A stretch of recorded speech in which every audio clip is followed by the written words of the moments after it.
টলিপাড়ায় thread culture, একের পর এক কুকীর্তিতে মুখ খুলেছেন কলা কুশলীরা।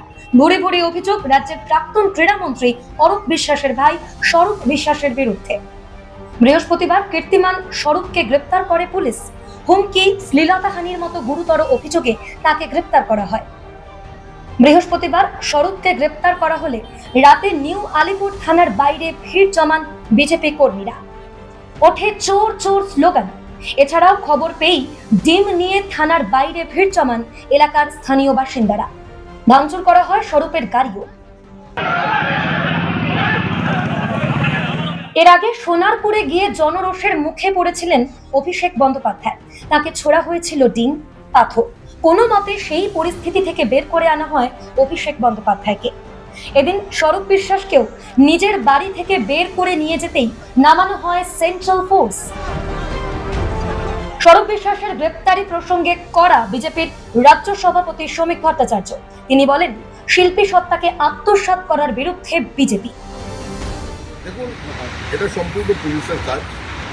বিষয়টা সম্পর্কে আমার জানা নেই, তবে আমি শুনেছিলাম যে স্বরূপ বিশ্বাসী তিনি ওই টলিউড চালাতেন, তারই অঙ্গুলি হেলনের সমস্ত কাজকর্ম হতো এবং তার বিরুদ্ধে কী অভিযোগ আছে, কিসের ভিত্তিতে পুলিশ গ্রেপ্তার করেছে, এটা সম্পূর্ণ পুলিশের বিষয়, প্রসঙ্গে সরকার।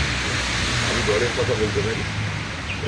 দলের পক্ষ থেকে আমরা যে কোনো ধরনের স্বেচ্ছাচারিতার বিরুদ্ধে, আক্রান্ততার বিরুদ্ধে এবং মানুষের অধিকারকে কেড়ে নেওয়ার বিরুদ্ধে, শিল্পীর সত্তাকে আত্মসাৎ করার বিরুদ্ধে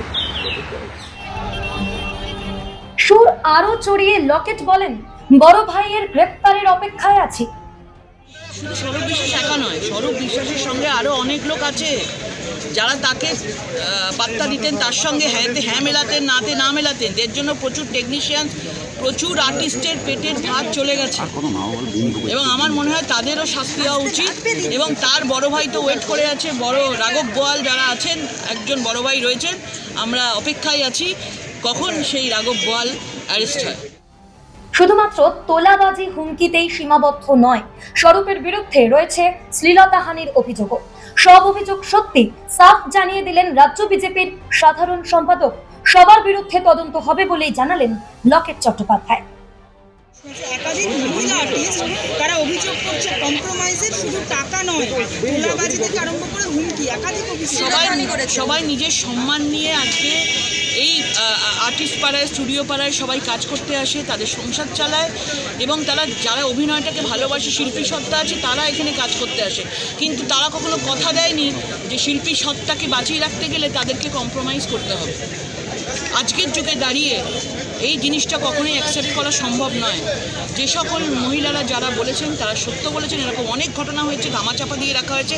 আমরা চাই একের পর এক সত্য আসুক, এর সঙ্গে আরও যারা এর মধ্যে জড়িয়ে আছে তাদেরকেও সামনে আনা হোক। বিশ্বাস ব্রাদার্সের পতনে খুশির হাওয়া টলিপাড়াতেও। তবে একদিকে ঠিকই হয়েছে, একদিকে আমি সমর্থনই করছি। ঠিক আছে, দীর্ঘদিন ধরে তো এখানে আপনার যাতায়াত কাজ সবকিছুই রয়েছে, সেই প্রেক্ষাপটে অনেকে বলছেন স্বস্তির নিঃশ্বাস ফেলেছেন, অনেকে বলছেন দীর্ঘ অনেক অভিযোগ রয়েছে। এই বিষয়ে প্রচুর অভিযোগ ওনার প্রচুর অভিযোগ যে তোলাবাজির অভিযোগ সামনে আসে, মানুষকে ভয় দেখানোর হুমকি, পরিবারকে মারধরের হুমকি। না, এই বিষয়ে কিছু মানে যেহেতু আমার সাথে কিছু ঘটেনি জানি না, তবে প্রচুর মানুষের এই অভিযোগ রয়েছে। তার গ্রেপ্তারিটাকে কিভাবে দেখছেন? এটা ঠিক চোখেই দেখছি আমি। ঠিক চোখে। হ্যাঁ, যারাই দায়িত্বে থাকেন তারা যদি আমাদের জন্য কিছু ব্যবস্থা করতে পারেন তাহলে সেটা খুব ভালোর জন্য। আমরা এটুকুই বলতে চাই। নতুন সরকার আসার পর কি কোনো পরিবর্তন হবে বলে মনে হচ্ছে? আশা করছি যা হবে ভালোর জন্যই হবে। আচ্ছা, সবাই চাই যাতে সবার ভালোই হয়, এটুকুই বলবো। স্বরূপ বিশ্বাস গ্রেফতার হলেন, বেশ কিছু অভিযোগ রয়েছে, এটাকে কিভাবে দেখছেন?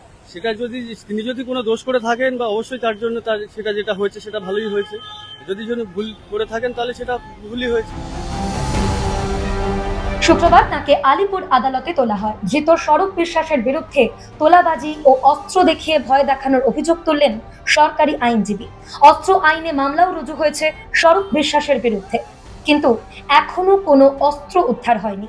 এই কারণে কলকাতা পুলিশের তরফে হেফাজতে চাওয়া হয়েছিল স্বরূপ বিশ্বাসকে।